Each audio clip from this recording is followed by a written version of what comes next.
చాలామంది రిక్వెస్ట్ చేశారు, ఇంకో పావు గంట చెప్పండి అని. చెప్పను అన్నాను. జాక్పూనం గారు అయితే 25 నిమిషాలు చెప్తారు. ఎక్కువ సమయం మాట్లాడుకోవటం కాదు కావాల్సింది, విలువైన మాటలు తక్కువ సమయమే మాట్లాడుకోవాలి. అది ఎంతో మంచిది. విస్తారమైన మాటల్లో దోషం ఉంటుంది. బైబిల్లో ఒక మాట మీకు జ్ఞాపకం చేస్తాను.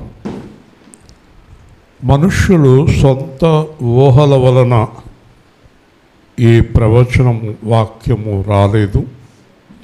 దేవుని ఆత్మ మూలముగా, పరిశుద్ధాత్మ మూలముగా పలికిరి. మళ్ళీ చెప్తాను, ఒక మనిషి సొంత ఊహ వలన ఈ బైబిల్ రాలేదు. దేవుని ఆత్మ వలన పలికిరి. కాబట్టి సేవకుడు కానీ విశ్వాసి కానీ సొంత ఊహతో వాక్యాన్ని బోధింతే నేరుగా పాతాళానికి వెళ్తారు. మీరైనా నేనైనా వాక్యంలో ఇలా ఉందని మీ ఇష్టం వచ్చినట్టు మాట్లాడకూడదు. సొంత ఊహతో దేవుని వాక్యాన్ని మాట్లాడకూడదు. మామూలుగా మనం కూర్చున్నప్పుడు సరదాగా ఎన్నైనా మాట్లాడుకోవచ్చు. కానీ దేవుని బోధలో సొంత మాట ఒక్కటి కూడా, ఉదాహరణకి ఇక్కడ ఉన్న వాళ్ళలో ఎవరి మీదైనా నాకు ద్వేషమున్నా, కోపమున్నా, ప్రేమ ఉన్నా వాళ్ళని బట్టి నేను ఇక్కడ వాక్యం చెప్పకూడదు. అది పాపం. కాబట్టి మీరందరూ దేవుడి మాటలు వినడానికి వచ్చారు. ఇంకొక ప్రాముఖ్యమైన విషయం మీకు చెప్తాను. పౌలు అన్నాడు, దేవుని ఎదుట వాక్యాన్ని బోధిస్తున్నాము. ఇప్పుడు నేను బోధించే ప్రతి మాట పైనుంచి దేవుడు కూడా వింటూ ఉంటాడు. దేవుని స్తోత్రం. ప్రతిదీ గమనిస్తాడు. దేవుడికి లెక్క చెప్పాలి. మనం ప్రతి విషయంలోని మనుష్యులకు లెక్క చెప్పకపోయినా దేవుడికి లెక్క చెప్పాలి. అబద్ధాన్ని ఎందుకు బోధించావు అని అడుగుతాడు. కాబట్టి బైబిల్ చివరిలో కూడా ఈ వాక్యములకు ఏదైనా కలిపినా తీసివేసిన పరలోకములో పాలు లేదు. హల్లెలూయా. మరి ఇది గమనించి కూడా చాలామంది సొంత మాటలు చెప్తున్నారు. ఇది చాలా ప్రమాదం. క్లుప్తంగా దేవుని వాక్యాన్ని చాలా జాగ్రత్తగా విందాము. మన సబ్స్క్రైబర్స్ 605 ఉన్నారు. బయట వారందరూ వింటూ ఉంటారు. కాబట్టి మనం చాలా జాగ్రత్తగా దేవుని వాక్యాన్ని బోధించాలి, అనుసరించాలి. 2 కొరింథీ పత్రిక 3వ అధ్యాయం 12వ వచనం నుంచి, 2 కొరింథీ పత్రిక 3వ అధ్యాయం 12వ వచనం నుండి 18 వరకు ఈరోజు వాక్య ధ్యానం చేద్దాం. తగ్గిపోవచ్చున్న మహిమ యొక్క అంతమును ఇశ్రాయేలీయులు తేరి చూడకున్నట్లు మోషే తన ముఖం మీద ముసుగు వేసుకొనెను. మేమట్లు చేయక ఇటు నిరీక్షణ గలవారమే బహుధైర్యంగా మాట్లాడుచున్నాము. మరియు వారి మనస్సులు కఠినములాయను కనుక నేటి వరకు పాత నిబంధన చదవబడినప్పుడు అది క్రీస్తునందు కొట్టివేయబడిన వారికి తేటపరచబడక ఆ ముసుగే నిలిచి ఉన్నది. నేటి వరకు మోషే గ్రంథము వారు చదువునప్పుడల్లా ముసుగు వారి హృదయం మీద ఉన్నది, కానీ వారి హృదయం ప్రభువు వైపునకు ఎప్పుడు తిరుగును అప్పుడు ముసుగు తీసివేయబడును. ప్రభువే ఆత్మ. ప్రభు యొక్క ఆత్మ ఎక్కడ ఉండునో అక్కడ స్వాతంత్రము ఉండును. మనమందరమును ముసుగులేని ముఖముతో ప్రభు యొక్క మహిమను అద్దం వలె ప్రతిఫలింపచేయచ్చు మహిమ నుండి అధిక మహిమను పొందుచు ప్రభువు ఆత్మచేత పోలికగానే మార్చబడుచున్నాము.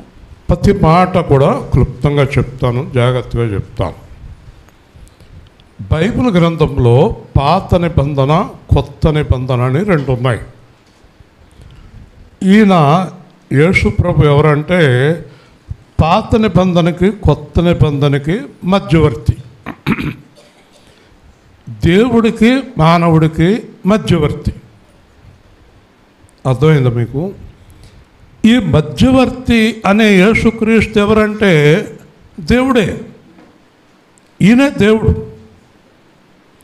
ఈ దేవుడు ఏం చేశాడంటే పాత నిబంధన కాలంలో మోషే ద్వారా ధర్మశాస్త్రం ఇచ్చాడు. మోషే ద్వారా ధర్మశాస్త్రం ఇచ్చాడు.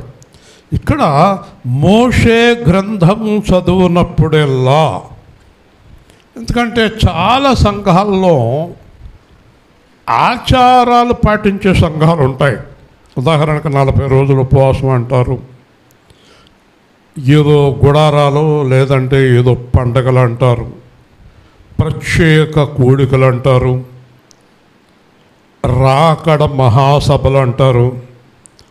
నా చిన్నప్పటి నుంచి జరుగుతున్నాయి, కానీ రాకడ మాత్రం రాలేదు. పరిశుద్ధాత్మ సభలట, ఆ సభల్లో పరిశుద్ధాత్మ పొందుకుంటారట. ఇలాంటివన్నీ కల్పనా కథలు ఉన్నాయి. వీళ్ళందరూ ఎవరంటే పాత నిబంధన చదివేవారు అని ఉంది అక్కడ. నేను రాయలేదు, పౌలు రాశాడు. మోషే గ్రంథములు, మోషే గ్రంథములు ఎన్ని? 5 మోషే గ్రంథాలు. ఆదికాండము, నిర్గమకాండము, లేవియకాండము, సంఖ్యాకాండము, ద్వితీయోపదేశకాండము. హల్లెలూయా. ఈ 5 చదువుతారు.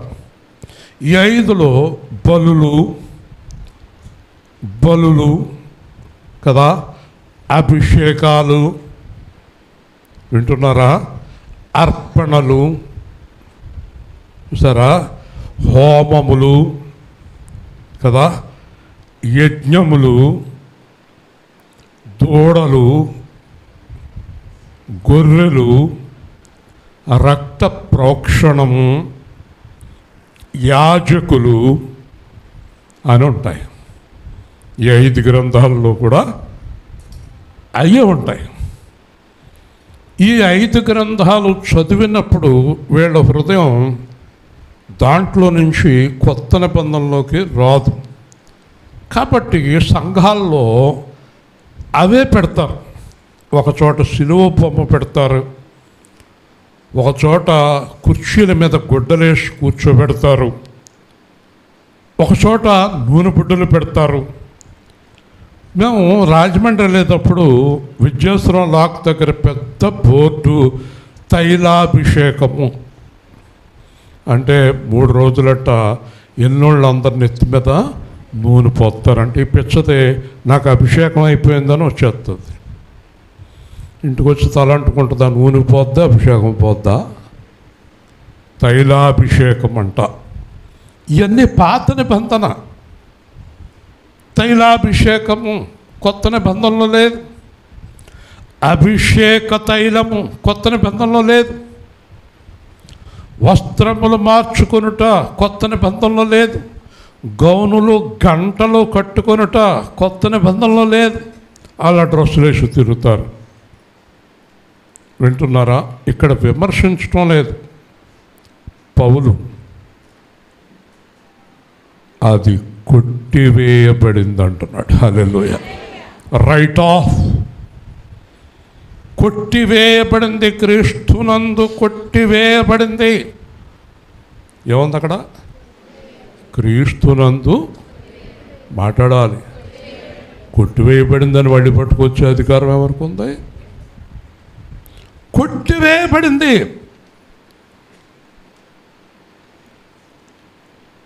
ఈ కొట్టివేయబడిందని మళ్ళీ పట్టుకొచ్చారు. అలాగే యేసు ప్రభు మధ్యాహ్నం 3 గంటలకి ఆలీలామా సబక్తాని అని ఆత్మను అప్పగించినప్పుడు తెర చిరిగిపోయింది.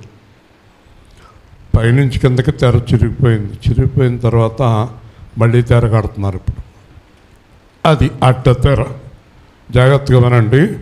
పరిశుద్ధ స్థలము, అతి పరిశుద్ధ స్థలం. ఇప్పుడు ఒక పరిశుద్ధ స్థలము, ఒక అతి పరిశుద్ధ స్థలము. అది కూడా గుడారం, దేవుని మందిరం కాదు. అప్పట్లో మందిరాలు లేవు, కానీ ఇప్పుడు కూడా గుంటూరులో ఏం పండగ పెడుతున్నారో? గుడారాలు. దేవుడు ఇప్పుడు కొత్త నిబంధనలో హృదయంలోకి వచ్చేసాడు. గుడారంలో లేడు. గుడారాల పండుగలు, గుడారాల పండుగలని ఒక 10-15 లక్షల మంది వస్తారు. ఒక 2 కోట్లు పోగు చేసుకోవటానికి గుడారాల పండుగ. అంతకు మించి ఒరిగేది ఏమీ లేదు. మొక్కుకున్నారంటే వీళ్ళు గుడారాల పంటకు వెళ్తామని మొక్కుకున్నారంట. మొక్కుపళ్ళు ఉన్నాయా? దహన బలులు ఉన్నాయా? నేను ఒక పాట రాశాను, మొక్కుపడులు దహన బలులు వద్దు వద్దనే, సృష్టి ఎల్ల చేసినాడు ఆయనే కదా, విడిచిపెట్టు పాప బుద్ధి స్వార్థ బుద్ధి. హల్లెలూయా. గుడారాలు లేవు, ఏడారాలు లేవు, ఇదంతా కొట్టివేయబడింది. ఇప్పుడు పూర్వం ఏం చేసేవారంటే పాపం చేసినప్పుడు ఒక గొర్రె పిల్లను పట్టుకెళ్ళి ఆ గుడారం దగ్గరికి వెళ్ళేవారు. పాస్టర్ గారు ఏం చేసేవారంటే ఆ పశువు మీద తలపెట్టి దాన్ని వధించేవారు. ఆ రక్తం ఆ చుట్టూ ప్రోక్షించేవారు. నీ పాపం పోయింది అనేవారు. ఈడు శుభ్రంగా అయ్యగారికేమో విలువైన జబ్బ మాంసము, పాస్టర్ గారికి మిగతా మాంసం గిన్నెలో పట్టుకుని ఈడు వచ్చేసేవాడు. ఈడు పాపం పోయిందని ఇంటికి వచ్చి శుభ్రంగా మాంసం తిని మళ్ళీ పాపం చేసి మళ్ళీ వెళ్ళేవారు. ఇదంతా పైనుంచి దేవుడు చూస్తున్నాడు. సంవత్సరానికి ఒకసారి ఒక పెద్ద గొర్రెనట్టుకుని ఈ పాస్టర్ గారు పరిశుద్ధ స్థలంలోకి వెళ్ళేవాడు. ఎందుకంటే దేవుడితో చెప్పేవాడు, ఈ సంవత్సరం అంతా వాళ్ళ పాపాల గురించి బలిచ్చాను ప్రభువా, ఈరోజు నా పాపం గురించి బలెత్తున్నాను. అంటే ఈడు పాపాత్ముడే, వాళ్ళ పాపాత్ముడే, ఈడు పాపాత్ముడే కదా. సంవత్సరానికి ఒకసారి ఈయన బలిచ్చేవాడు. అందుకే యేసు ప్రభు గురించి పౌలు అద్భుతమైన మాట చెప్పాడు. చూడండి,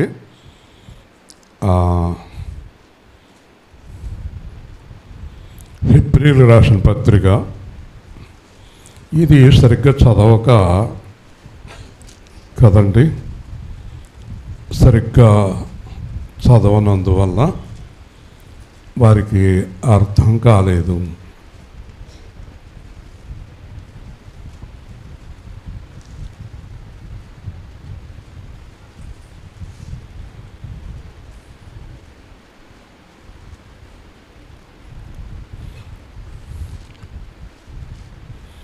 చూడండి,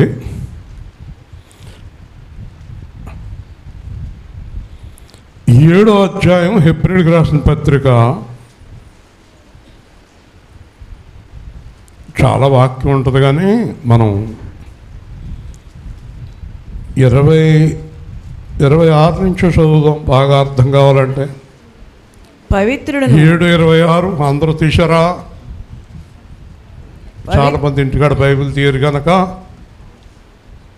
కానుకలు సమర్పణ చేసే వరకు పేజీలు తీస్తానే ఉండండి. ఇంకా నయం కానుకలు పెట్లు బైబిల్ వేసేస్తారు. చదవండి. పవిత్రుడును నిర్దోషియు నిష్కల్మషుడు పాపులలో చేరక ప్రత్యేకముగా ఉన్నవాడు ఆకాశమండలము కంటే హెచ్చించబడునైన ఇట్టి ప్రధాన యాజకుడు మనకు సరిపోయినవాడు. ధర్మశాస్త్రం బలహీనత గల మనుషుల్ని యాజకులుగా నియమించను కానీ ధర్మశాస్త్రముకు తరువాత వచ్చిన ప్రమాణపూర్వకమైన వాక్యం నిరంతరము సంపూర్ణ సిద్ధి పొందిన కుమారుని నియమించను గనుక ఈయన ప్రధాన యాజకుని వలె మొదట తన సొంత పాపముల కొరకు తరువాత ప్రజల పాపముల కొరకు దినదినము బలులు అర్పింపబడవలసిన అవసరం కలవాడు కాడు.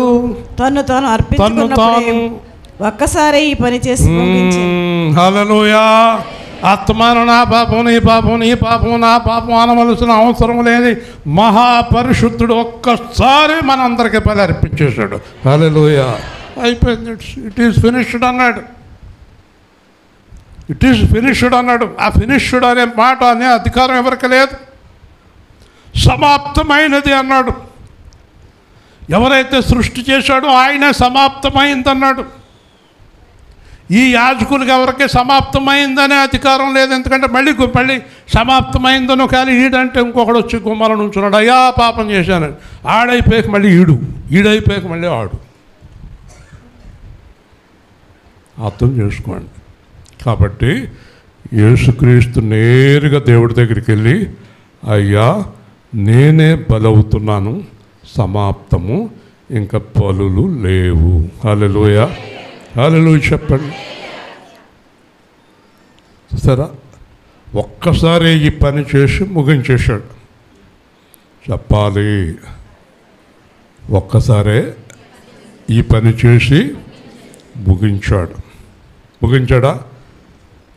మళ్ళీ ఏంటి గోల? మళ్ళీ పాస్టర్ గారి గోల ఏంటి? సంఘాల గోల ఏంటి? మనలో కూడా ఒకళ్ళో ఇద్దరు వెళ్ళారు సంచెట్టుకుని పండగలకి. వీళ్ళకి జబ్బు పోదా? ఒక నిర్ణయం, ఒక నిశ్చయత, ఒక నిర్దిష్టత రాదా? అంటే పెళ్లి చేసుకున్నాక 10 ఏళ్ళు కాపురం చేశాక అనవసరంగా చేసుకున్నానేమో దీన్ని అనుకునే టైపా మీరు? మరి ఏం చేస్తారు? మళ్ళీ ఇంకో దాన్ని పెళ్లి చేసుకుంటారా, ఇంకొకరిని చేసుకుంటారా? అసలు నిశ్చయత, ఒక నిర్దిష్టమైన అభిప్రాయము, ఒక స్థిరమైన ఆలోచన కలగదా మనకి? ఎంత స్పష్టంగా చెప్తున్నాడు యేసు ప్రభు 2000 సంవత్సరాల కిందట శిలువలో అన్నీ సమాప్తము చేసేసాడు. హల్లెలూయా. మళ్ళీ స్టార్ట్ చేస్తావేంటి నువ్వు? ఆచారాలు అంటావు, పండుగలు అంటావు, పరిశుద్ధాత్మ పండుగ అంటావు. ఇదంతా కూడా కల్పనా కథలు పెట్టి డబ్బులు దండుకుంటానికి పాస్టర్లు పెట్టినటువంటి దొంగ ఆచారాలు. హల్లెలూయా. డబ్బు సంపాదించాలి ఎలాగోలాగుని. ఈ అమాయకులైనటువంటి ప్రజలకు ఏదో ఒక అబద్ధం చెప్పి మీ భార్యాభర్తలు ఇద్దరి మధ్యన సమాధానం లేదా? అయితే ఉపవాస ప్రార్థన పెట్టుకుంటే 3 పిల్లలు సమాధానం వచ్చేద్దా? ఉపవాస ప్రార్థన పెడితే సమాధానం వచ్చేద్దా? పాస్టర్ గారి మీద ఆధారపడితే 3 పిల్లలు సమాధానం వస్తుందా? ఆ 3 పిల్లల ఇద్దరు హృదయంలోకి యేసు వెళ్తే సమాధానం వస్తుంది. హల్లెలూయా. ఏంటండి ఇదంతా? ఎన్నాళ్ళండి ఈ నటన? ఎందుకు ఆడుతున్నారు ఈ నాటకాలు? పడిపోద్ది. ఎందుకంటే అలా ప్రవర్తిస్తున్నారు వీళ్ళు? ఇలాంటి మోసగాళ్ళ దగ్గరికి ఎందుకు వెళ్తున్నారు? అక్కడ మూలకే ఈ మోసగాళ్ళు ఎక్కడ చూస్తే అక్కడ ఉన్నారు. ఎందుకు వెళ్తున్నారు వాళ్ళ దగ్గరికి? ఒకసారి తెలియదా మనకి? 2 సార్లు తెలియదా? వాక్యం దగ్గరికి రావాలి కదా మీరు, యథార్థమైన వాక్యం దగ్గరికి రావాలి కదా. కాబట్టి మన కొరకు, మన పాపముల కొరకు, మన అవిధేయత కొరకు, మన మోసము కొరకు ఒక్కసారి యేసుక్రీస్తు 2000 సంవత్సరాల కిందట బలి అయిపోయాడు. హల్లెలూయా. మళ్ళీ బలులు, మళ్ళీ ప్రార్థనలు, మళ్ళీ ఈ దుకాణాలు వద్దు అని పౌలు చెప్తున్నాడు. కాబట్టి మనం ఒక నిర్ణయానికి రావాలి. ఆ నిర్ణయం ఏంటంటే, మర్చిపోకండి, నా గురించి యేసుక్రీస్తు శిలువలో ప్రాణమర్పించి సమాప్తం చేశాడు. దేన్ని? పాపాన్ని, మరణాన్ని, అపవాదిని అంత క్లోజ్ చేసి పడేశాడు.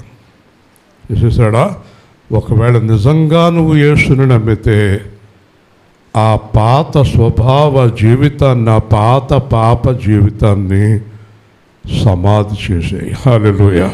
కొత్త జీవితాన్ని క్రీస్తులో ప్రారంభించు అనేదే కొత్త నిబంధన. ఇక్కడ అంటాడు చూడండి, మరియు వారి మనస్సులు కఠినములాయను. ఏది కఠినమండి? చెప్పాలి.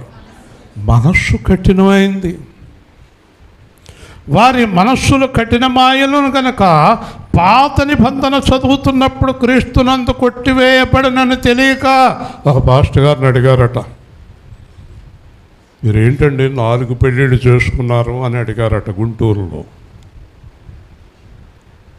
ఒక విశ్వాసం అడిగిందంట, 4 పెళ్ళిళ్ళు చేసుకున్నారు. నేను దావీదు కంటే మంచోడినేనమ్మా, సొలొమోను కన్నా మంచోడినే, వాళ్ళు చాలా పెళ్ళిళ్ళు చేసుకున్నారు అన్నాడట. అంటే అతను దేంట్లో ఉన్నాడు? పాత నిబంధనలో. మరి కొత్త నిబంధన చదవలేదా అతను? చదివాడు. పాస్టర్ గారు కొత్త నిబంధన తెలియదా? తెలుసు. నాకు తెలియదా? తెలుసు. నీకు తెలియదా? తెలుసు. కొత్త నిబంధన ప్రకారం ఏం చేయకూడదు? తాట ఒలిచేస్తాడు తప్పు చేస్తే. దేవుని స్తోత్రం. అది కొత్త నిబంధన. ఆడు చూడండి ఎలా చెప్తున్నాడో, ఆ పాస్టర్ చూడండి ఎలా సమాధానం చెప్తున్నాడో. అటువంటి పాస్టర్ సంఘంలో ఎవరిని తప్పు చేయొద్దని అనగలుగుతాడు? తప్పు చేసేవాడు ఎవరిని తప్పు చేయొద్దని చెప్పగలుగుతాడు? ఈ పాస్టర్ వెనకాల 100 మంది దగ్గర అప్పులు పెట్టుకుని అప్పు చేయొద్దని అలా చెప్పగలుగుతాడు? జాక్పూనం గారు ఆయన మందిరంలో ఒక బోర్డు పెట్టాడు, సంఘంలో ఎవ్వరూ ఒకళ్ళొకళ్ళు డబ్బులు మార్చుకోవద్దు. ఒకవేళ మీలో ఎవరైనా ఒకరి దగ్గర ఒకడు తీసుకుంటే అది బహిరంగంగా బలిపీఠం దగ్గరికి వచ్చి పలానా సుబ్బారావు దగ్గర నేను 1000 రూపాయలు తీసుకున్నానని చెప్పి అందరూ ఆమోదం తీసుకోండి అని పెట్టాడు బోర్డు. దేవుని స్తోత్రం. ఎందుకు పెట్టాడు? అంచేత ఆయన సంఘంలో అప్పులు గొడవే ఉండదు, తిప్పలు లేవు. దేవుని స్తోత్రం చెప్పండి. హల్లెలూయా. జాన్ వెస్లీ గారని ఈ గుడారాల పండగ అయినా కాదు, రాజమండ్రి అయినా కాదు, అమెరికాలో మహాదైవజనుడు, డైరెక్ట్గా యేసు ప్రభుతో మాట్లాడిన దైవజనుడు ఆయన. దేవుని స్తోత్రం. ఆయన బోర్డు పెట్టాడు. ఆ బోర్డులో సంఘములో స్త్రీ పురుషులు ఒకరిని ఒకరు తాకకూడదని బోర్డు పెట్టాడు. గట్టిగా దేవుని స్తోత్రం. వింటున్నారా? తాకకూడదట. మళ్ళీ షేక్ హ్యాండ్లు ముద్దులు నీళ్ళు, దొంగ షేక్ హ్యాండ్లు దొంగ ముద్దులను. అదొక సంఘం. దేవుని స్తోత్రం చెప్పండి. ఇవన్నీ ఏమి లేవు. కొత్త నిబంధన, పరిశుద్ధ నిబంధన, పరలోక నిబంధన, రక్త నిబంధన. కాబట్టి వారి మనస్సులు కఠినమాయను గనక కొట్టివేయబడనని తేటపరచబడక ముసుగు నిలిచి ఉన్నది. ఏమి నిలిచింది? ముసుగు. ముసుగు దేని మీద ఉంది? హృదయం మీద. ముసుగు చెప్పాలి. ముసుగు కదా. ఒక ఆవిడ ఇంటికి వెళ్ళిందంట. ఇక్కడే ఆవిడ అందంట, నిన్నేదో శని పట్టుకుందా అందంట. ఆవిడ నాకు ఫోన్ చేసింది, ఆవిడ నాకు శని పట్టుకుందంట కదా అని. అసలు శని నీ దగ్గర పట్టుకుంటాం కదా, ఎప్పుడు నీ దగ్గరే ఉందన్నాను నేను. అదేంటంటే అంది. మరి ఆవిడ చెప్పేదాకా శని పట్టుకుందని తెలదా? అసలు శనే నీ దగ్గర ఉందన్నాను. అదేంటండి, నీ బుద్ధి మారలేదు కనుక ఆవిడెవరో శని పట్టుకుందంటే నువ్వు పట్టిందంటున్నావు. యేసు ప్రభువులో హృదయంలో ఉన్నవారికి శని పట్టుకోదు. శని చాలా దూరంగా పారిపోతాడు. గట్టిగా దేవుని స్తోత్రం. హల్లెలూయా. అదేం ఏడుపండి? ఎందుకండి హృదయం ప్రభు దగ్గరికి తిరగలేదు? దెయ్యం ఎవరికి లోపడుతుంది? దేవుడికి. విశ్వాస ఎవరికి లోపడతలేదు? దేవుడికి లోపడతలేదు. దెయ్యములు నమ్మి వణికి పారిపోతున్నవి. మనిషి నమ్ముతులేదు, వణుకుతులేదు, లోపడతలేదు. ఇందాక మేము కారులో వస్తున్నాం. గేదెలు దోళ్ళలో కాలువ కాడికి వెళ్తున్నాయి స్నానం చేయటానికి. వింటున్నారా? నేను చాలా ముచ్చటగా వాటిని చూస్తున్నాను. వాటిని కొడుతున్నాడు ఈ మహాప్రబుద్ధుడు, గోసుగుడ్డోడు పెట్టుకుని కర్రట్టుకుని. నేను అన్నాను ఈయన్ని కొట్టాలి. ఎందుకంటే ఎందుకు కొడుతున్నాడో నాకు అర్థం అవ్వలేదు. అవి చక్కగా రేవులోకి దిగుతుంటే టిప్పు టిప్పు టిప్పు రేవులో దిగి వాటిని కొడతాడు ఎందుకు కదండి? ఎంత చక్కగా ముద్దుగా దూడలు, తల్లి, గేదెలు అన్నీ. నాకు పుచ్చటేసింది అన్నాను. కారు ఆరుని కొట్టుకుని కారు దగ్గరికి వెళ్ళిన అలా చూద్దాం, అవి ఎంత చక్కగా వెళ్తున్నాయో చూద్దాం. చక్కగా హాయిగా ఆ రేవులో దిగుతుంటే నాకు చాలా సంతోషం కలిగింది. వీడు బాప్తిసం పొందేవాడితోటి ఎన్ని తిప్పలో మనకి ఇలాగంటాడు, అలాగంటాడు, ఆ పక్క చూస్తాడు, చొక్కా తీస్తాడు, లాగు తీస్తాడు. వీడు రేవులో దిగుతుంటే మన తల ప్రాణం తోకొస్తుంది. గేదెలు ఎంత అందంగా వెళ్ళి ఆ ఎల్లి గేదెని దూడని ఇలాగ కొడతాడు ఎందుకండి? అసలు అది ఎదురు తిరిగి కొమ్ముతో ఒకటి కొడితే ఏమవుతాడు వీడు? అప్పుడు అన్నాను నేను ప్రేమ్ కుమార్తో, పశువులు దేవుడి మాట వింటున్నాయి. హల్లెలూయా! ఎంత చక్కగా వింటున్నాయి పశువులు. మనిషి దేవుడి మాట వినడంలే. ఈ మాట నేను చెప్పలే, దేవుడు అన్నాడు, ఎద్దు తన కామందుని ఎరుగును. మీకు దేవుడు ఎవరో తెలుదు. హల్లెలూయా కదా. ఎద్దు తప్పు చేయదు అంటున్నాడు దేవుడు, గేదె తప్పు చేయదు అంటున్నాడు, మేక తప్పు చేయదు అంటున్నాడు, దూడ తప్పు చేయదు అంటున్నాడు. మరి నువ్వు అన్ని యాసాలు వేస్తున్నావు, వ్యభిచారం చేస్తున్నావు, భర్త ఉండగా ఇంకొకటితో, భార్య ఉండగా ఇంకొక దాంతో వ్యభిచారం చేస్తున్నావు, తాగుతున్నావు, తిరుగుతున్నావు, ఇష్టం వచ్చినట్టు తప్పుడు పనులు చేస్తున్నావు, అబద్ధాలు ఆడుతున్నావు, మోసం చేస్తున్నావు, అప్పులు ఎగ్గొడుతున్నావు, దొంగతనాలు చేస్తున్నావు, ఈర్ష్య ద్వేష అసూయలు కలుగుతున్నావు, దేవుడిని మోసం చేస్తున్నావు, మనుషులు మోసం చేస్తున్నావు. గేదె మంచిదా నువ్వు మంచిదనవా?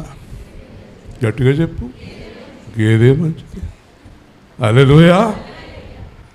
మా చిన్నప్పుడు ఘంటసాల ఒక పాట పాడేవాడు, గడ్డి తిని పశువు పాలిస్తున్నది, పాలు తాగి మనిషి విషము కక్కుతున్నాడు. హల్లెలూయా. ఎంత మంచి భావన. అసలు పాలు లేనితే రోజు వెళ్తుందండి సంపూర్ణ ఆహారం. అవి పాలు ఇస్తున్నాయి, గడ్డి తిని పాలు తాగి విషం. ఈడు ఊపిరి వదిలేడంటే పక్కన ఉన్నాడు అందరూ చచ్చిపోతారు కదా. దేవుని స్తోత్రం చెప్పండి. ఇప్పుడు ఆలోచించండి, ఒక్కసారి ఆలోచించండి. యేసుక్రీస్తు సమాప్తం చేసిన దాన్ని మనం ప్రారంభించవచ్చా? హల్లెలూయా. ఇప్పుడు ఎవరైనా పాస్టర్ గారు 4 రోజులు పాస్ ప్రార్థన పెట్టి నీ పాపం కడిగేసుకో అన్నప్పుడు నాకు చాలా ఇష్టమైన విశ్వాసం ఎవరంటే, జాగ్రత్తగా వినండి, అమ్మా నువ్వు నీ భర్త నీ పిల్లలు 4 రోజులు ఉపవాస ప్రార్థన పెట్టుకుని మీ పాపం కడిగేసుకోండి అని ఏ పాస్టర్ అని చెప్తే ఆ 4 పాస్టర్ గారి దగ్గరికి వచ్చి, అయ్యా మేము ఇంకొక సంఘానికి వెళ్తాము, ఎందువల్లంటే మా పాపం 2000 సంవత్సరాల కింద దేవుడు కడిగేశాడు, ఒకవేళ నీకు ఏదైనా పాపం ఉంటే నువ్వు కొడుక్కో, మేము పోతాం అని చెప్పండి. గట్టిగా దేవుని స్తోత్రం చెప్పాలి. తప్పట్లు కొట్టండి, తప్పట్లు కొట్టండి. దొంగ నాటకాలు ఆడి పాస్టర్ని నమ్మకండి, దొంగలను నమ్మకండి, దొంగల్ని నమ్మకండి. నీకు పాపం జ్ఞాపకం చేసేవాడు అపవాది, నీకు పాపం జ్ఞాపకం చేసేవాడు దెయ్యం. ఎందుకంటే ఏ రోజైతే యేసు ప్రభు దగ్గరికి వచ్చావో ఆ రోజు నీ పాపాలన్నీ వెళ్ళిపోయాయి. హల్లెలూయా, హల్లెలూయా, హల్లెలూయా. అందుకే సమాప్తమైనది, సమాప్తమైనది. ఇంకొక విషయాన్ని కూడా మీరు గుర్తుపెట్టుకోవాలి. ఒకవేళ యేసు ప్రభు యొక్క రక్షణ పొందిన తర్వాత పాపం చేసేవారికి శిక్ష వేసేవాడు పాస్టర్ గారు కాదు, మనిషి కాదు, సాక్షాత్తు దేవుడే నీకు నేరుగా శిక్ష విధిస్తాడు. ఇంక ఎవ్వరికీ నీ పాపానికి శిక్ష వేసే అధికారం లేదు. హల్లెలూయా. ఎందుకంటే నిన్ను యేసు ప్రభు కొనుక్కున్నాడు కనుక. పాపం చేస్తున్నావా, నీకేదో అయిపోద్ది, పాపం చేస్తున్నావా, నీకేదో అయిపోద్ది అనే అధికారం పాస్టర్ గారికి కానీ అపవాదికి కానీ లేదు. ఒకవేళ నువ్వు పాపం చేస్తే నీకు శిక్ష ఎవరేస్తారు? రోమా 8 అంటాడు, శిక్ష విధించేవాడెవరు? క్రీస్తు యేసే. హల్లెలూయా. ఎక్కడికి పాపాలు కడుక్కుంటాకి వెళ్ళకండి. నూనె బుడ్డల్ని నీళ్ల బుడ్డల్ని నమ్మకండి, నమ్మకండి. ఈ నూనె రాసుకో నీ రోగం తగ్గిపోద్ది, నమ్మకండి, నమ్మకండి. ఒకే ఒక మాట చూపిస్తాను పేతురు రాసిన పత్రికలో, జాగ్రత్తగా వినండి. చెప్పడానికి ఎన్నో ఉన్నా సమయాభావాన్ని బట్టి నేను తొందరగా ముగిస్తున్నాను. పేతురు రాసిన పత్రిక, మొదటి పత్రిక చాలా స్పష్టంగా ఆయన మన గురించి మాట్లాడాడు.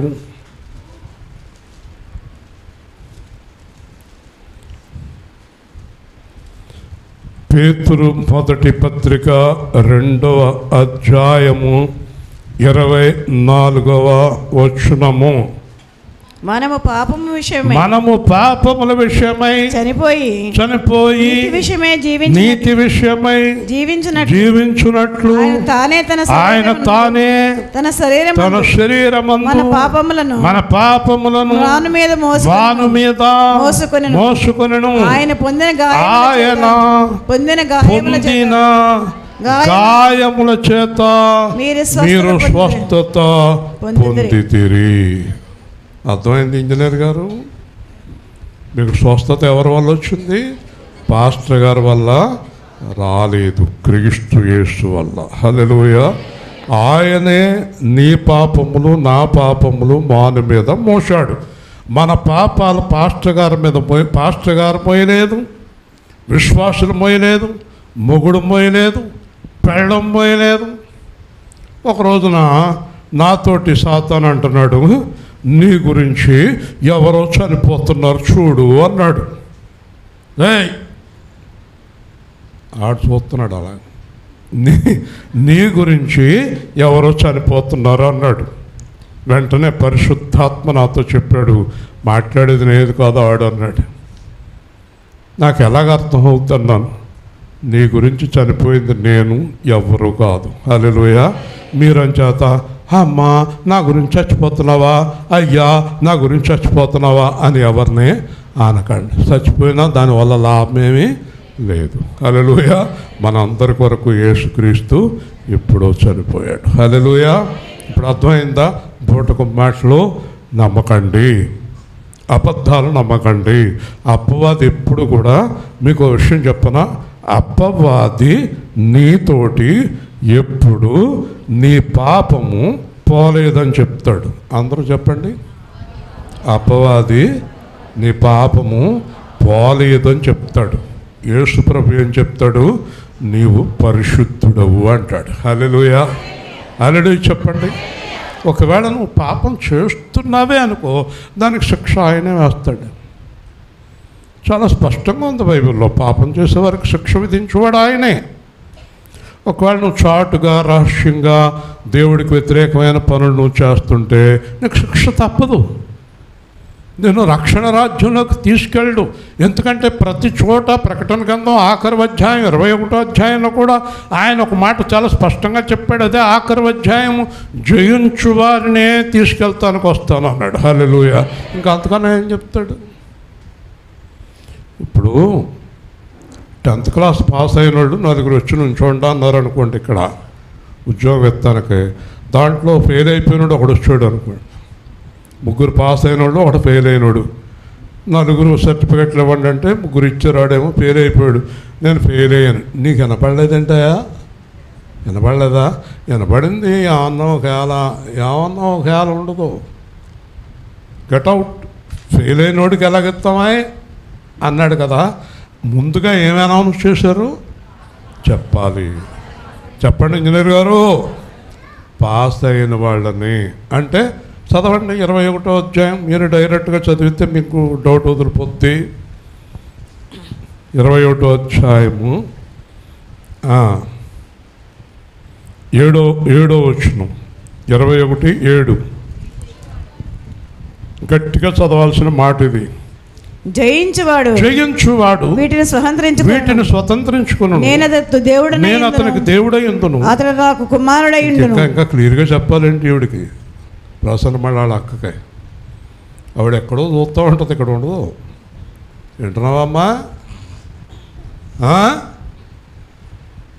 ఒకసారి అంత ఒక ఆవిడ, ఈ అమ్మ ఎలా ఎందుకు చేసామంటే, మరి మొక్క తెలదు కదంటే, అది చల్దా 20 ఏళ్ళ నుంచి వస్తున్నావు అంటే, ఇది నేను ఎప్పుడు వినలేదండి. అంటే ఏం చేస్తున్నావు మందిరంలోకి వచ్చి? ఆళ్ళేళ్ళ చూస్తున్నావా? ఆళ్ళేళ్ళ చూస్తున్నావా నువ్వు మందిరానికి వచ్చి? వినలేదా నువ్వు? ఇప్పుడైనా విన్నావా? అందరూ నాతో కలిసి చెప్పండి, వినలేదంటారే మీరు. 7వ వచనం చదవండి. జయించువాడు అందరూ నోట్లోంచి రావాలి. జయించువాడు వీటిని స్వతంత్రించుకొనును. నేను అతనికి దేవుడనై ఉందును, అతడు నాకు కుమారుడై ఉండును. చెప్పవమ్మా నువ్వు? మాట్లాడవా నువ్వు? మీ అక్క మాట్లాడితే నోరు తెరవే? నోరు తెరవనాడు నమ్మను నేను కదా ఆయన కూడా నమ్మడం చెప్పాలి. ఇప్పుడు చూడండి దీంట్లో అర్థం చెప్పు రాలింగ విద్య లేకమ్మా లేక నువ్వు అర్థం చెప్పు. ఇప్పుడు దీనికి అర్థం చెప్పు. జయించువాడు అంటే దేన్ని జయించాలి? లోకాన్ని, పాపాన్ని, మోసాన్ని, అపవాదిని జయించాలి. జయించిన తర్వాతే ఆయన దేవుడై ఉంటాడంట. నీకు నిన్ను కుమార్తె కుమారుడు అని పిలుస్తాడట. దేవుని స్తోత్రం చెప్పండి. అప్పటి వరకు నువ్వెవరో మీరెవరో నేను ఎరగను. గట్టిగా చెప్పాలి. మీరెవరో నేను ఎరగను. అంతేనా? అంతేనా? మాట్లాడరేంటి? అంతే కదా.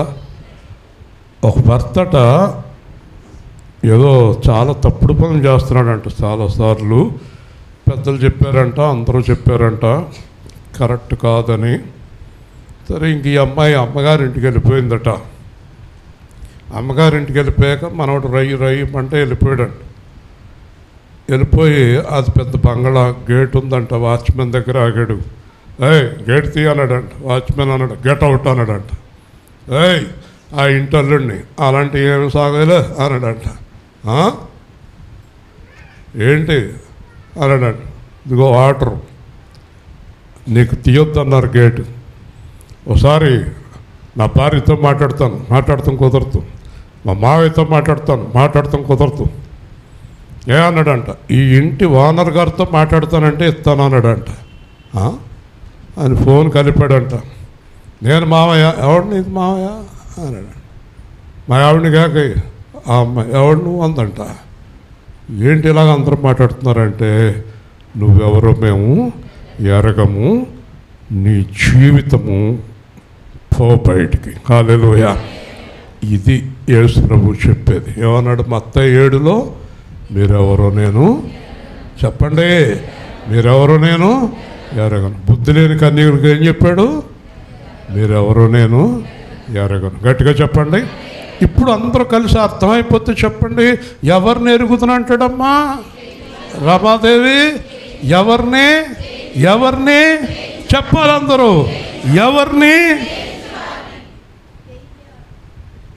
యేసు కేంద్రంలో అందరూ జయించేవారే ఉండాలి. హల్లెలూయా. ఓడిపోయేవాళ్ళు వద్దు. కానీ ఇంకో మాట కూడా చెప్తాను మీకు. రాత్రి కూడా చెప్పాను. ఒకవేళ మీరు ఈరోజు వరకు ఏదో తప్పు చేస్తున్నారు, పాపం చేస్తున్నారు, ఎక్కడో బలహీనపడ్డారు, మరొక అవకాశం ఒప్పుకొని విడిచిపెడతాను. హల్లెలూయా. హల్లెలూయా. ఈ అవకాశం సాయంత్రం ఉంటుందో ఉండదో తెలియదు. ఆయన వచ్చేస్తాడేమో, లేకపోతే నువ్వు చనిపోతావేమో సాయంత్రం. కాబట్టి వారికి తేటపరచబడక ముసుగు నిలిచి ఉన్నవారు ఎవరంటే ఇంకా పాపములోనే ఉన్నవారు. హల్లెలూయా. హల్లెలూయా. కాబట్టి వారి హృదయము ప్రభు వైపునకు ఎప్పుడు తిరుగునో అప్పుడు ముసుగు తీసివేయబడును. సరే, ఏం తిరగాలి చెప్పాలి? హృదయము. ఏం తిరగాలి? గట్టిగా చెప్పాలి. మీలో ఎవరైనా లేచి ఎవరి హృదయం దేవుడి వైపుకి తిరిగిందో చెప్పగలరా? మా ఆవిడ హృదయం దేవుడితో ఉందని నేను చెప్పగలదునా? నా భర్త హృదయం దేవుడితో ఉందని నా భార్య చెప్పగలదా? ఈ ప్రపంచంలో ఎవరైనా ఇంకొకరి గురించి వాళ్ళ హృదయం దేవుడితో ఉందని చెప్పే శక్తి ఎవరికైనా ఉందమ్మా? ఆ అమ్మాయి చెప్పమ్మా, మాకు వాళ్ళు ఎంత మంచిదో అంటున్నాడు.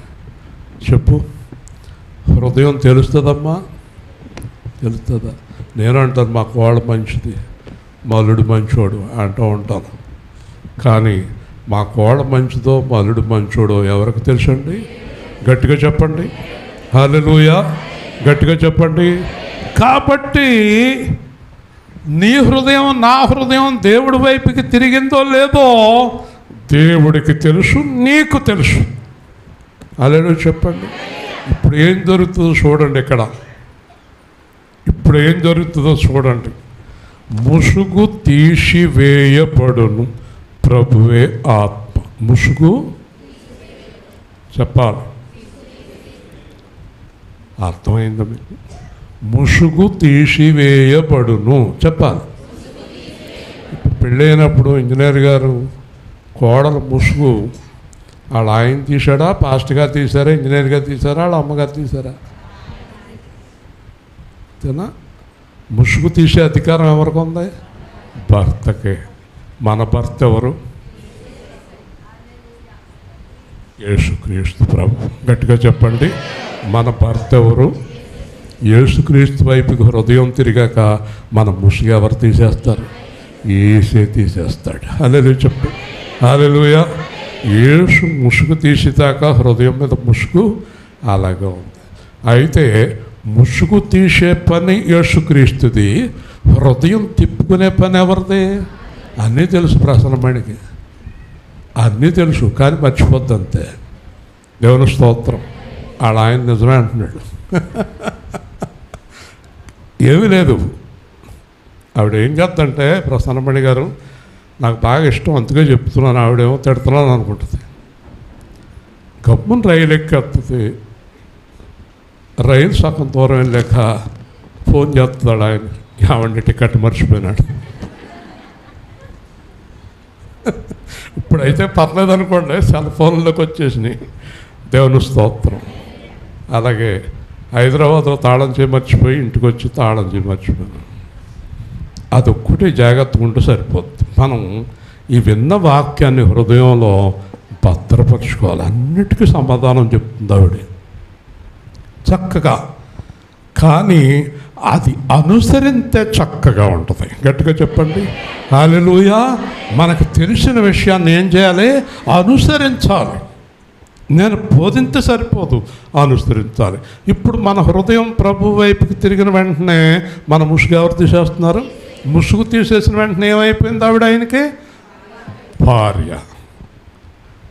భార్య అయిపోయింది. మనం దేవుడికి భార్య అయిపోయాం. హల్లెలూయా. కానీ ముసుగు తీసే డ్యూటీ వేస్తుంది. అర్థమైంది ఇంజనీర్ గారు? ముసుగు తీసే డ్యూటీ వేస్తుంది, మనసు ఆయన వైపుకి తిప్పుకునే డ్యూటీ నీది నాది. హల్లెలూయా. అందుకే మారు మనసు పొందు. ఒక ఆవిడ అందంట, మారు మనసు కూడా మరి ఆయనే ఇవ్వాలి. సరే, ఏదైనా ఏ సంఘంలో విన్నావో ఆ మాట, ఏ సేవా కేంద్రంలో లేదు అది. దేవుని స్తోత్రం. ఒకవేళ ఏ సంఘంలో అయినా మారు మనసు ఆయన ఇస్తాడని చెప్తే నేను వస్తాను ఆయన దగ్గరికి. నువ్వు కూడా వెళ్తావా? నవ్వుతున్నా. మరి మారు మనసు ఇస్తామంటే అందరూ వెళ్ళిపోవచ్చు అక్కడికి, అంతే కదమ్మా. నానా పాతలు దాని గురించే కదా పడుతున్నాం మనం. హల్లెలూయా. మారు మనసు ఇచ్చే సంఘాలు ఉన్నాయా?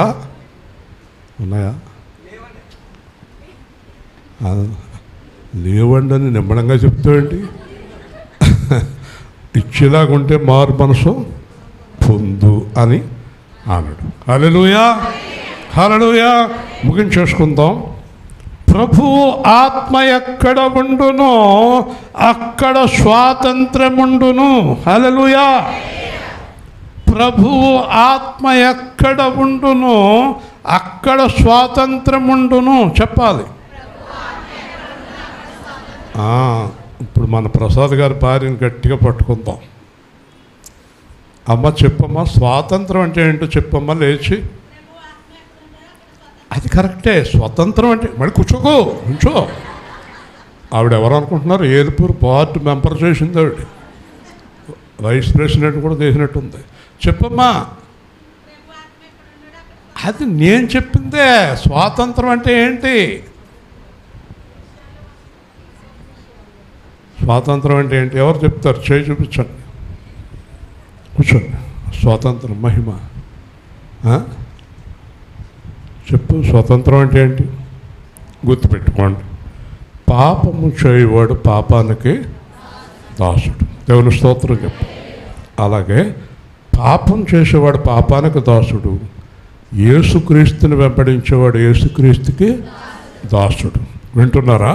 ఇప్పుడు మనము డబ్బుని ప్రేమిస్తే డబ్బుకు దాసులం, మనుషుల్ని ప్రేమిస్తే మనుషులకు దాసులం, స్థలాల్ని పొలాల్ని ప్రేమిస్తే వాటికి దాసులం, అధికారాలను కుర్చీని ప్రేమిస్తే వాటికి దాసులం, చుట్టాలు ప్రేమిస్తే వాటికి దాసులం, శరీరాన్ని ప్రేమిస్తే వాటికి దాసులం, కామాన్ని ప్రేమిస్తే వాటికి దాసులం, దేన్ని ప్రేమిస్తే దానికి దాసులం, లోకాన్ని ప్రేమిస్తే లోకానికి దాసులం. యేసు ప్రభు ఆత్మ మన లోపలికి వచ్చాక మనం పరలోకాన్ని దేవుణ్ణి తప్ప ఎవ్వరికి లోపడం అదే స్వాతంత్రం. హల్లెలూయా. ఇంకా మనల్ని ఎవ్వరూ దేవుడి దగ్గర నుంచి వేరు చేయలేరు, ఎవ్వరు వేరు చేయలేరు, ఎవ్వరు వేరు చేయలేరు. చెప్పండి, ఎవ్వరూ నన్ను యేసుక్రీస్తు నుంచి వేరు చేయలేరు. ఇదిగో డబ్బిత్తనం, గట్ అవుట్. ఇదిగో మనిషి నీ కోసం వచ్చింది, గట్ అవుట్. అదిగో స్థలం, అదిగో పొలం, అదిగో బిల్డింగ్, అదిగో కారు, అదిగో కోట్లు, అదిగో విమానం, గట్ అవుట్. నాకు అవసరం లేదు, నాకు యేసు చాలును అంటారు, అంతే. హల్లెలూయా. వాళ్ళే నిజమైన క్రీస్తు విశ్వాసులు, వాళ్ళే యథార్థంగా క్రీస్తుని ప్రేమించేవారు. కాబట్టి క్రీస్తుని ప్రేమించేవారు దేనికి లోపడతారు? దేనికి లోపడరు. హల్లెలూయా. దేనికి లోపడతారప్పా? దేనికి లోపడరు. వాళ్ళ పేరే జయించువారు. హల్లెలూయా. ఎవరాళ్ళు? జయించువారు. ఓకే, ముగింపులకు వచ్చాము. మనమందరం ముసుగులేని ముఖంతో ప్రభు యొక్క మహిమను అద్దము వలె ప్రతిఫలింప చేయొచ్చు, మహిమ నుండి అధిక మహిమ పొందొచ్చు. రాజమండ్రిలో, కత్తపాడులో అందరూ ఒప్పుకున్నారు, మీరు ఒప్పుకుంటారు. ఇప్పుడు చూడండి, పైన 3 ఆకాశాలు ఉన్నాయి. మొదటి ఆకాశంలో అపవాది, వాడి దూతలు, మొత్తం ఆడి సెక్షన్. ఇది మళ్ళీ ఒక్కోసారి సబ్జెక్ట్ చెప్తాం, ఎందుకంటే ఆకాశ మండలములో ఉండే దురాత్మల సమూహం మొదటి ఆకాశం. రెండో ఆకాశం పరదైషు. చెప్పాలి, రెండో ఆకాశం పరదైషు. మూడో ఆకాశం దేవాది దేవుడు ఉండే పరలోకం. హల్లెలూయా. అర్థమైందా మీకు? ఇప్పుడట మనమంట యేసుక్రీస్తు ఆత్మలోకి వచ్చి రోజు రోజుకి ఆయన మహిమను మనం పొందుకుంటూ ఆయన ఎక్కడికి వస్తాడు? మధ్యాకాశానికి వస్తాడు. అర్థమైందా మీకు? ఆయన మధ్యాకాశానికి వచ్చినప్పుడు ఆయనలో మహిమపరచబడిన వారు అందరూ ఎక్కడికి వెళ్తారు? చెప్పాలి, మధ్యాకాశానికి వెళ్తారు. వింటున్నారా? అంటే యేసు ప్రభు మధ్యాకాశానికి వచ్చేటప్పుడు ఎవరిని వెంట పెట్టుకుని వస్తాడు? పరదైసులో ఉన్నవారిని. అంటే ఇప్పుడు ఏ ఆకాశానికి వస్తున్నాడు ఆయన, ఇంజనీర్ గారు? మూడో ఆకాశం. మూడో ఆకాశంలో ఎవరున్నారు?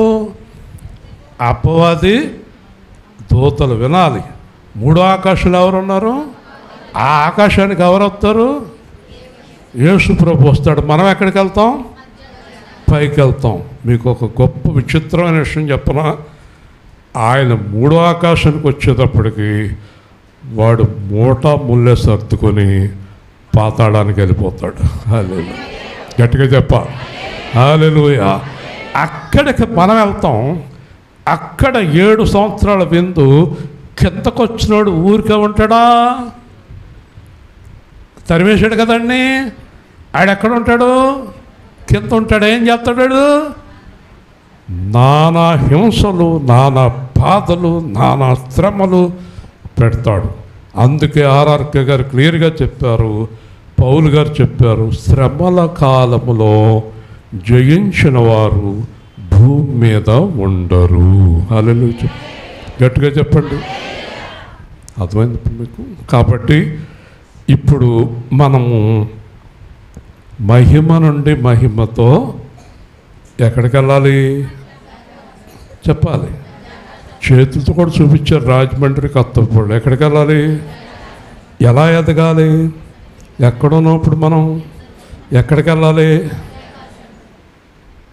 ఓకేనా? అర్థమైందా? ఎక్కడికి వెళ్ళకూడదు? ఆడు కిందకు వస్తున్నాడు, ఆడితో పాటు కిందకే వెళ్ళకూడదు. కిందకి వెళ్ళకూడదంటే ఏం చేయాలి? జయించాలి. హల్లెలూయా. కిందకి వెళ్ళకూడదంటే ఏం చేయాలి?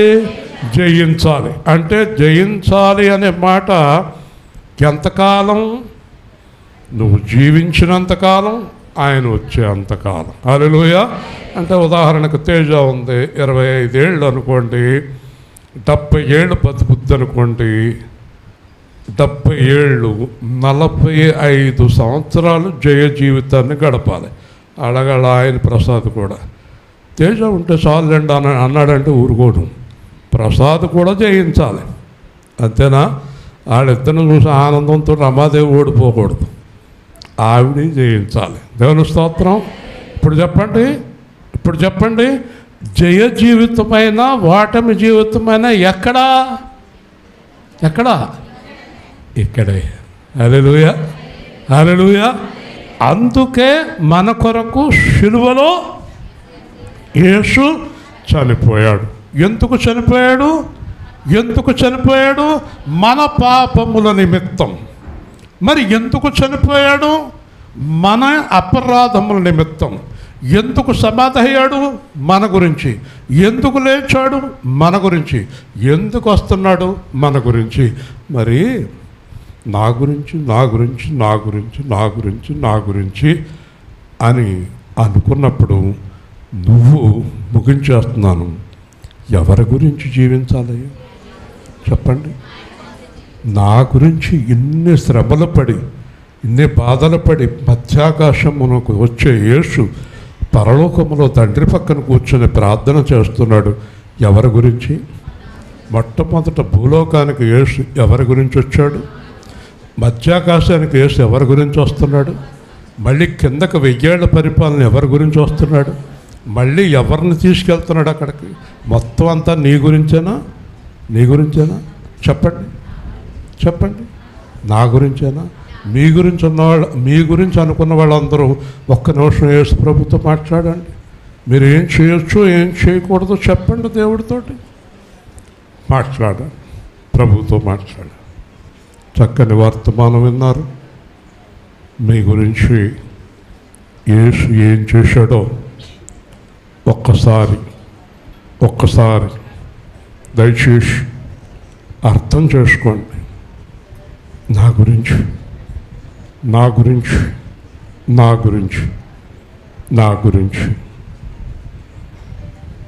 నా రోగాలు, నా మోసాలు, నా అబద్ధాలు, నా పాపాలు, నా గురించే, కేవలం నా గురించే నువ్వు ఇన్ని బాధలు పడ్డావు. నా గురించి సిలువేయబడ్డావు. నా గురించి సమాధి అయి తిరిగి లేచావు. నా గురించి తండ్రి పక్కన కూర్చొని ప్రార్థన చేస్తున్నావు. తిరిగి నా గురించి మధ్యాకాశానికి వస్తున్నావు. మరలా తిరగప్పుడే మరలా నా గురించి ఎవరో కదలకూడదు ప్రార్థన చేసేటప్పుడు. నా గురించి భూమి మీదకి వస్తున్నావు, 1000 ఏళ్ళు పరిపాలన చేస్తున్నావు. మళ్ళీ నన్ను తీసుకెళ్ళి పరలోకం చేరుస్తావు. అన్నీ నా గురించి. ఇంకెవ్వరు ఎంత త్యాగం చేయలేదు. ఇంకెవ్వరు నా మీద ఎంత ప్రేమ కలిగలేరు. సాతాను నేను పాడైపోవాలని చూస్తున్నాడు, నేను పాపం చేయాలని చూస్తున్నాడు, నేను ఓడిపోవాలని చూస్తున్నాడు. కానీ నా యేసు నేను గెలవాలని చూస్తున్నాడు, నేను జయించాలని చూస్తున్నాడు, నేను పరిశుద్ధునిగా ఉండాలని కోరుకుంటున్నాడు. కాబట్టి ప్రభువా, నేను నీ సహాయముతో పరిశుద్ధురాలిగా నీ కొరకు నా గురించి ఇన్ని త్యాగాలు చేసిన వారు, చెయ్యబోయేవారు ఎవ్వరు లేరు. నువ్వే. కాబట్టి ప్రభువా, ఇక మీదట నీ గురించి జీవించే ఆ పరిశుద్ధ పరలోక జీవితాన్ని మాకు అనుగ్రహించమని యేసుక్రీస్తు నామములో ప్రార్థిస్తున్నాము తండ్రి. ఆమె. షుగర్ ఫ్యాక్టరీ వారు లేచి నిలబడండి. షుగర్ ఫ్యాక్టరీ నుంచి వస్తారు పిల్లలు.